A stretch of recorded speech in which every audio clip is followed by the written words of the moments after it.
अब तुम्हारे पास तुम्हारी गर्लफ्रेंड या बॉयफ्रेंड का फोन आए तो कह देना उससे कि तेरी यादों से उभर चुका हूं मैं। अरे पहले वाला तो कब का मर चुका हूं मैं।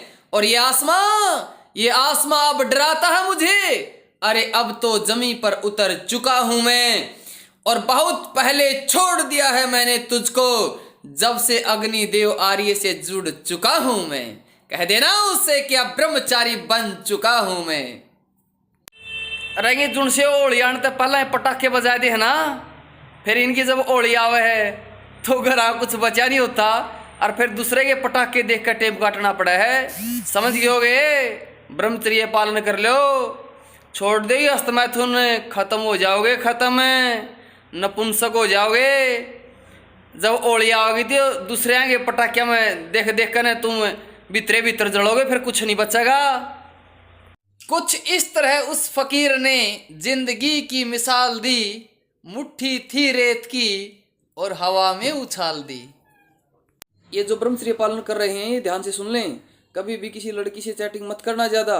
यदि आप उससे चैटिंग करोगे तो आप उसके गुणों से प्रभावित हो जाओगे, और उसके गुणों से प्रभावित हो गया तो उससे लगाव हो जाएगा, लगाव हो गया तो फिर क्या हो जाएगा और क्या होगा ये आप सब जानते हो।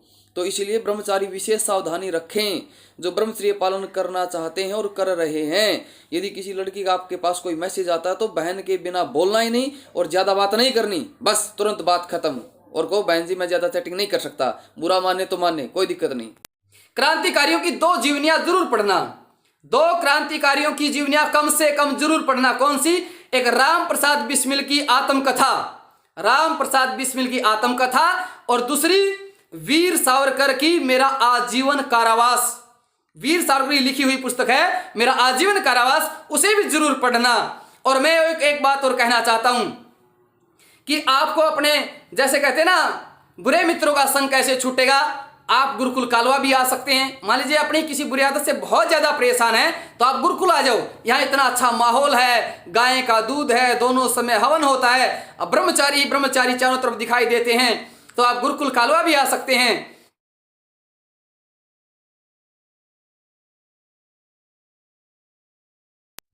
एक बात याद रखियो, जब कोई आदमी दुखी होकर आपके पास आवे और अपने भीतर की बहुत गहरी बात आपने बतावे तो भाई उसका साथ देना है, उपदेश नहीं देने।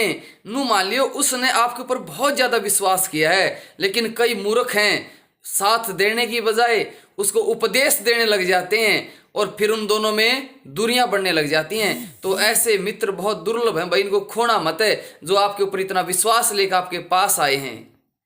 जला दिए वो शहर उन मुसाफिरों ने जिन शहरों ने उन्हें कभी पनाह दी थी, और बर्बाद कर गई लड़की उन लड़कों को जिन लड़कों ने उनके लिए कभी अपने माता पिता तक के सपनों की बलि दी थी। तो साथियों इन लड़कियों के पीछे अपने माता पिता के सपने मत बर्बाद करना, इनके पीछे अपना जीवन मत बर्बाद करना।